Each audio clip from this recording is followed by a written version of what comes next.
तो अब हम लोग आज अल्कोहल फिनॉल ईथर पढ़ेंगे, जल्दी से रिवाइज करेंगे।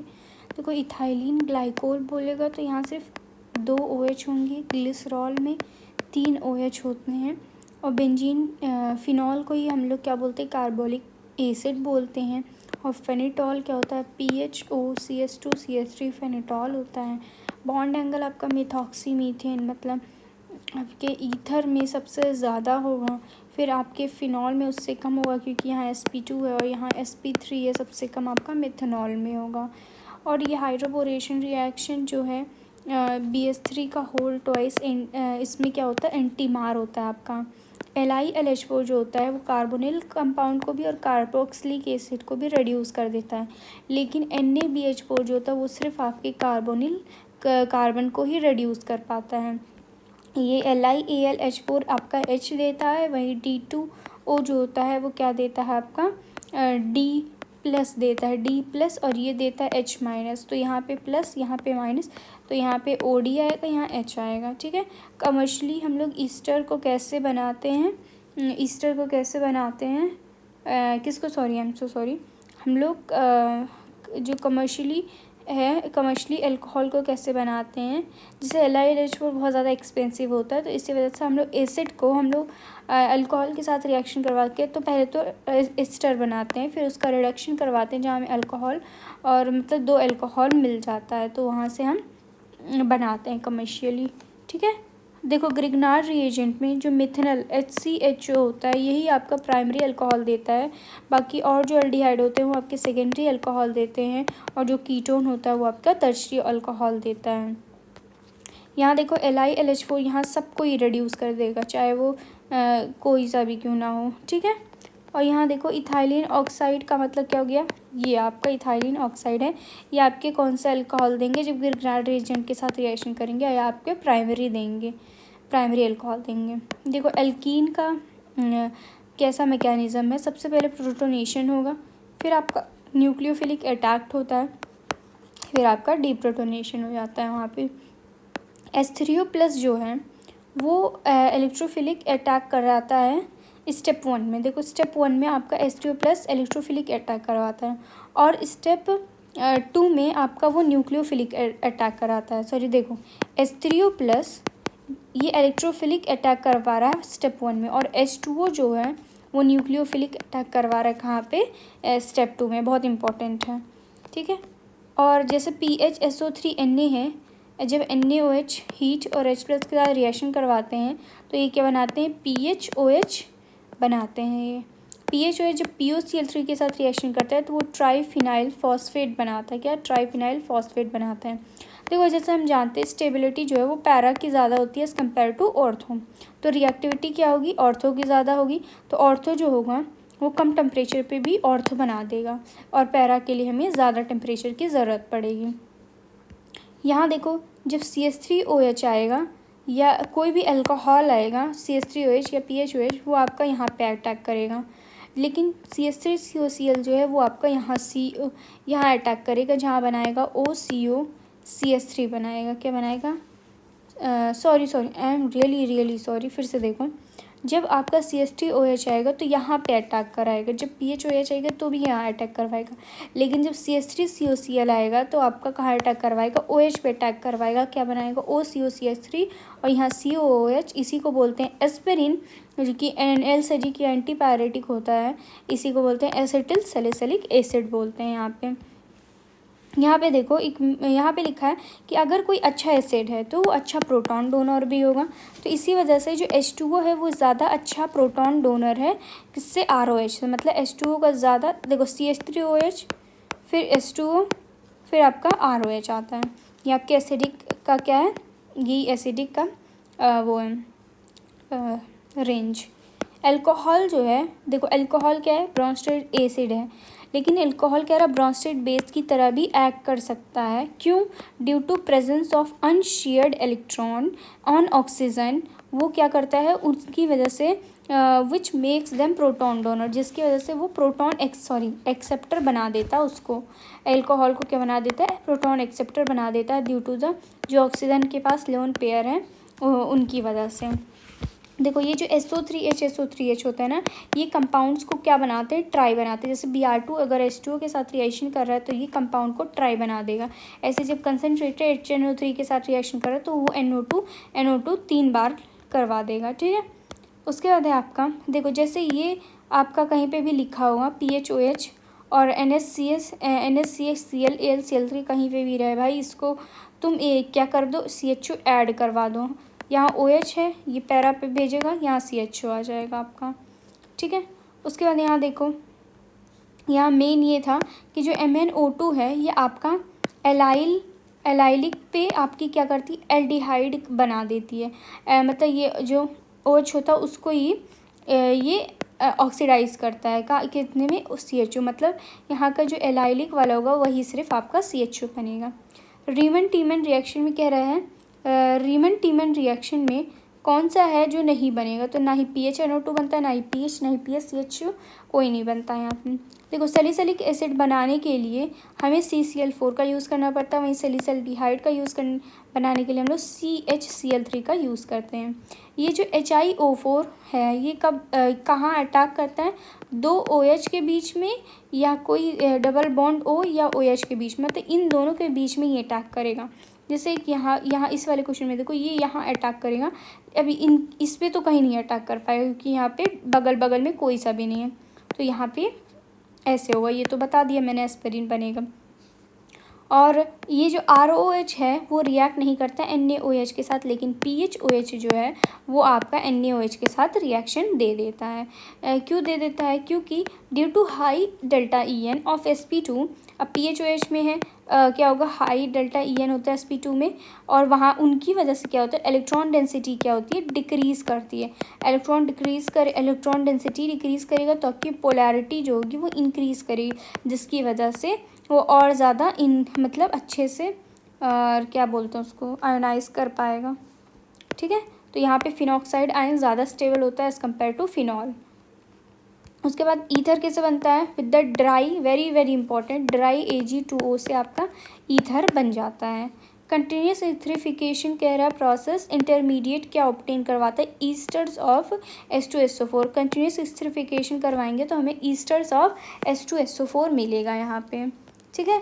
उसके बाद विक्टर मेयर टेस्ट में जहाँ पे red phosphorus plus X2 plus AgNO2 plus HNO2 लेते हैं, जहाँ पे प्राइमरी अल्कोहल हमें रेड देता है और सेकेंडरी हमें ब्लू देता है और टर्शरी हमें क्या देता है, कलरलेस देता है। ये तो हमने बता दिया MnO2 का।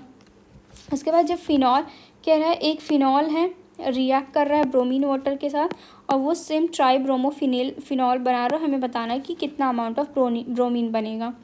तो PHOH क्या है, Br2 के साथ रिएक्शन कर रहा है, यहाँ पे हमें ये बना रहा है और प्लस HBr भी बनाएगा, तो इसका मतलब सिर्फ 3 मोल ही आपका Br2 वहाँ पे यूज्ड होगा, 3 मोल आपका Br2 यूज्ड होगा। यहाँ देखो, यहाँ पे कह रहा है सल्फोनिक एसिड और क्या है, नाइट्रोफिनॉल है।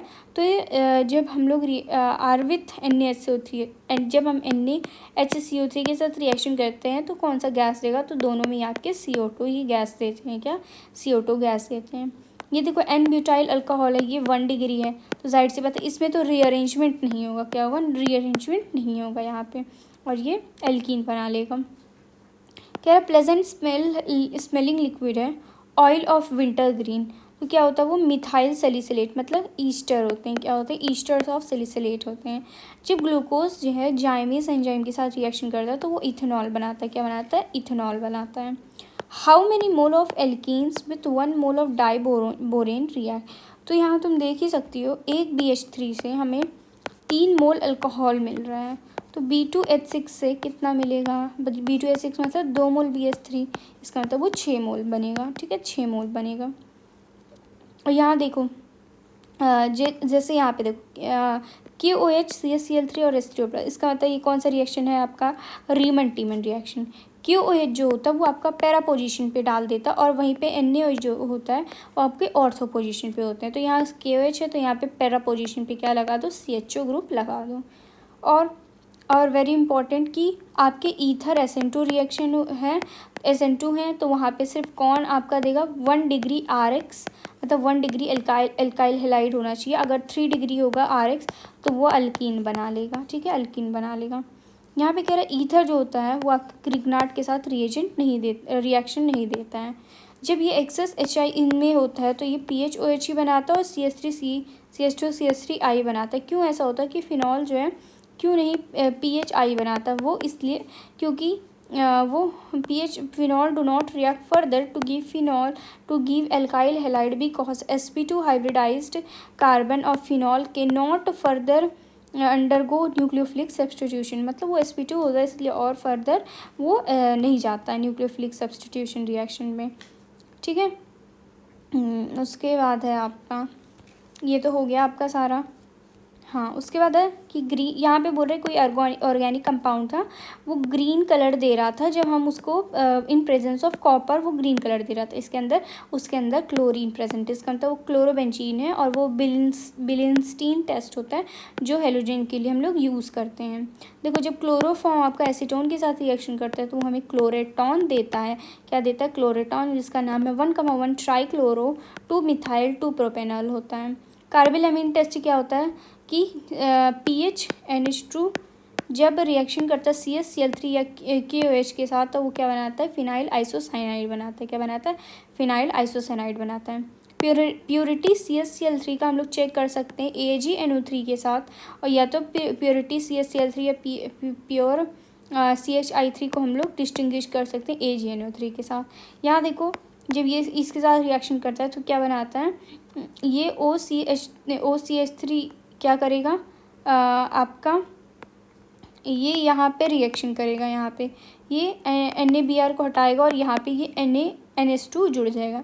यहाँ पे कह रहा है, यहाँ पे जैसे हम जानते हैं कि कार्बन पे इस तरीके के अगर हैं तो ये अनस्टेबल होता है। अगर 2 OH लगा हुआ इस तरीके से तो कह रहा है कब स्टेबल होगा? जब ये Cl3 यहाँ पे लगा रहेगा तो स्टेबल होगा, क्योंकि यहाँ पे हाइड्रोजन बॉन्डिंग कर लेते हैं। क्या कर लेते हैं? हाइड्रोजन बॉन्डिंग कर लेते हैं।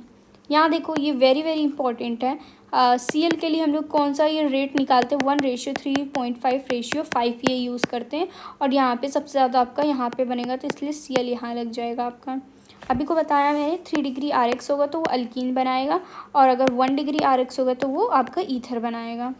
ठीक है। अल्कोहल जो है वो 109.5 डिग्री से कम होता है, लेकिन ईथर उससे ज़्यादा होता है। हाइड्रोबोरेशन ऑक्सीडेशन रिएक्शन जो था उसमें लगभग 3 मोल आपका ये बनता है CH3 CH2 का होल थ्राइस भी, ये 3 मोल बनता है। क्या इसमें क्या होता है? अल्कोहल हमें ऑब्टेन होता है, बहुत ही एक्सीलेंट यील्ड में हमें ऑब्टेन होता है।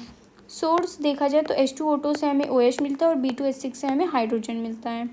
यहाँ पे BH3 का होल ट्राइस हमारे लिए क्या काम करता है? इलेक्ट्रोफाइल काम करता है। Sugar, cotton and paper in this OH जो होता है प्रेजेंट होता है। फिनॉल में both common name and IUPAC name phenol ही होता है। क्या होता है? बहुत इंपॉर्टेंट है। फिनॉल ये दोनों ही कॉमन नेम भी है, IUPAC नेम भी फिनॉल ही है। DMF जो होता है ये आपका ये आपके SN2 रिएक्शन है। सबसे पहली बात SN2 है, और ये इसको क्या बोलेंगे? N डाई मिथाइल फॉर्मामाइड बोलेंगे। क्या बोलेंगे? N डाई मिथाइल फॉर्मामाइड बोलेंगे। उसके बाद यहाँ देखिए SN2 रिएक्शन है, और यहाँ पे रिएक्टिविटी जो होगा SN2 है भाई, SN2 को तो बिल्कुल भी झुंड में रहना पसंद नहीं है, तो वो इन्वर्सली प्रोपोर्शनल टू ब्रांचिंग होता है, तो ये डायरेक्टली प्रोपोर्शनल टू रिएक्टिविटी होगा।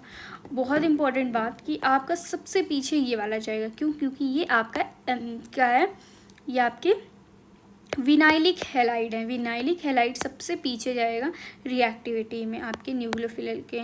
सो सबसे पीछे आपका A जाएगा। ये इम्पोर्टेंट था। न्यूक्लियोफिलिसिटी जो होता है ये आपका किसका ज़्यादा होगा? यहाँ पे OH माइनस का ज़्यादा होगा एज़ कम्पेयर टू H2O का से ज़्यादा होगा। ऐसे ही इनका CH3 माइनस का जहाँ तक मुझे लग रहा है वो न्यूक्लियोफिलिसिटी इन्वर्सली प्रोपोर्शनल होता है डेल्टा EN के।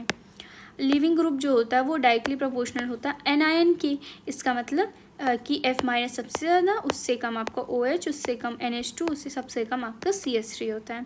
RF के लिए हम लोग हॉफमैन ब्रोमाइड रिएक्शन लगाएंगे, जहाँ पे हमें माइनर सब्स्टिट्यूएंट मिले, मतलब कम सब्स्टिट्यूएंट मिले, वो हम RF में लगाएंगे। याद रखना, ये इंपॉर्टेंट है।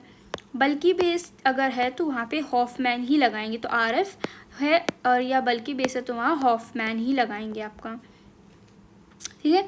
यहाँ देखो यहाँ पे कैसा है कि हम जान रहे हैं कि ये कैसा है, इन्वर्जन होता है हमारा, CH3ONA है, ये रिएक्शन कर रहा है। तो यहाँ पे मतलब एंटी होना चाहिए, एंटी मतलब आपका इधर ना लग के आपका इस साइड आपका लगेगा। एल्काइल हैलाइड जो होता है वो टेस्ट देता है किसका, AgNO3 का। AgCl के लिए वाइट, AgI के लिए पेल येल्लो, वहीं AgBr के लिए येल्लो देता है। लेकिन जो फिनाइल होते हैं और एराइल हैलाइड होते हैं वो टेस्ट नहीं देते हैं, इंपॉर्टेंट है।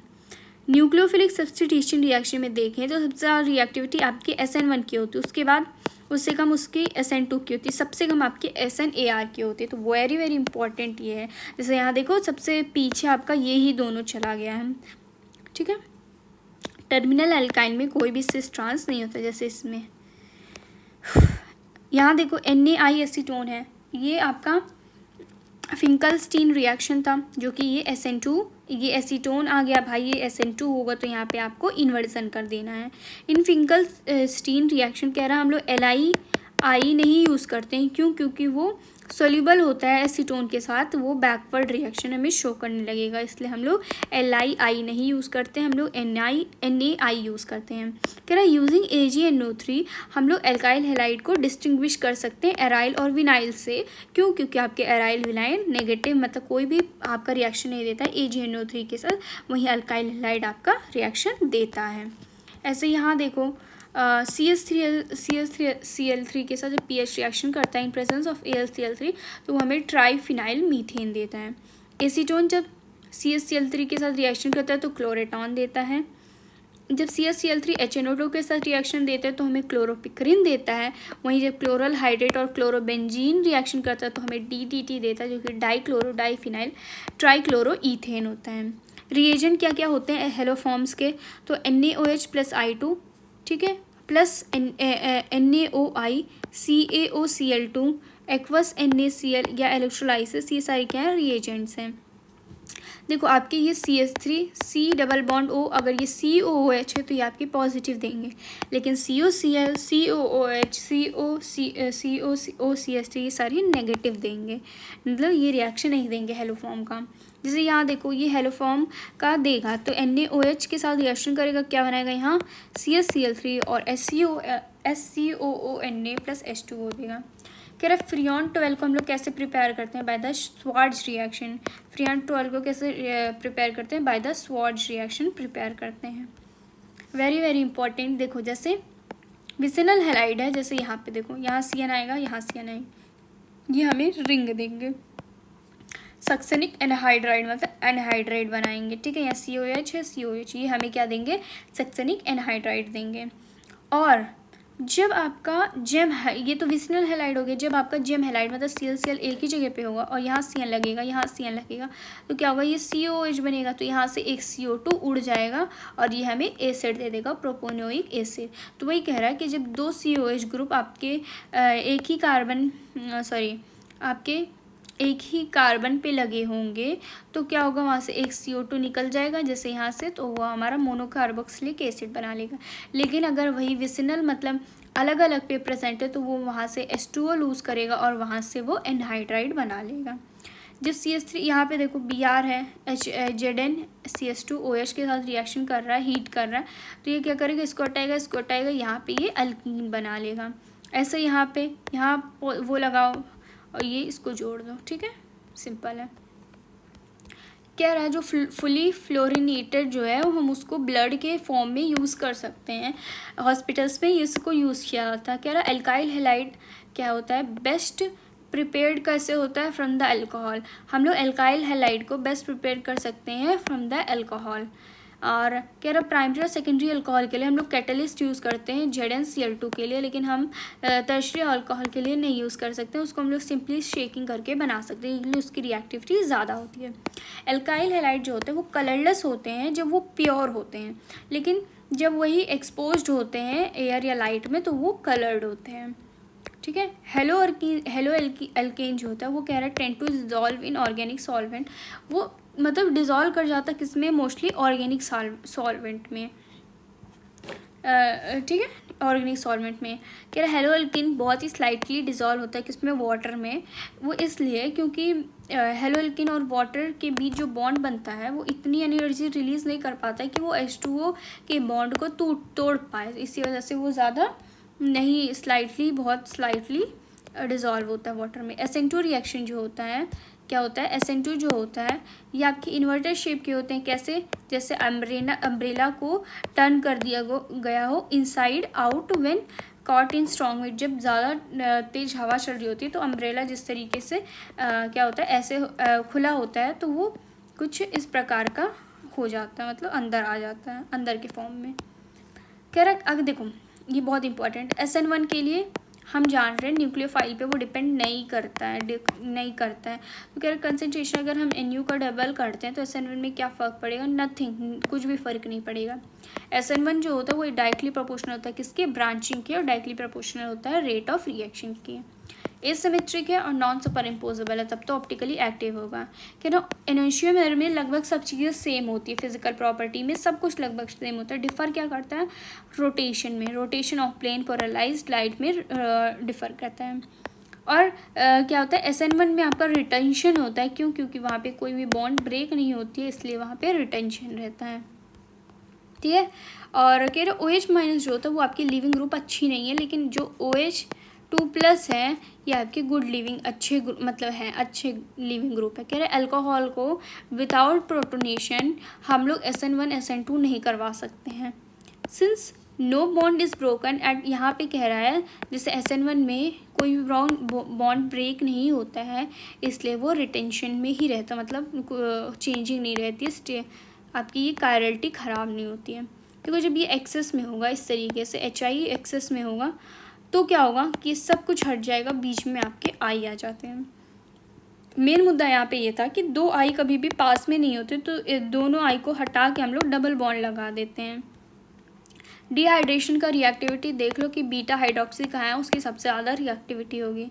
यहाँ प्राइमरी अल्कोहल जब HNO3 के साथ रिएक्शन करता है तो वो एसिड बनाता है, क्योंकि HNO3 जो है वो ऑक्सीडाइजिंग एजेंट होता है। यहाँ RMG जो है वो कोवेलेंट नेचर का है, जो कि बहुत ज़्यादा पोलर है, हाईली पोलर है। वहीं MgX जो है वो आपका आयनिक नेचर का है। ये देखो जब ये HBr एक्सेस में ऐड मतलब रिएक्शन करता है तो क्या करता है, यहाँ के इसको काटता है, यहाँ OH लगाता है, और यहाँ आपका Br लगेगा, और इस पर भी आपके Br लग जाते हैं।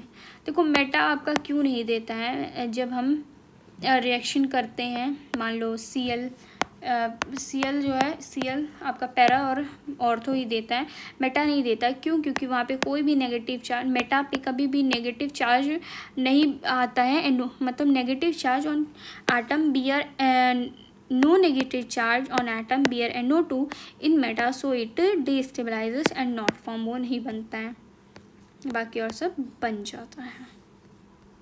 हो गया।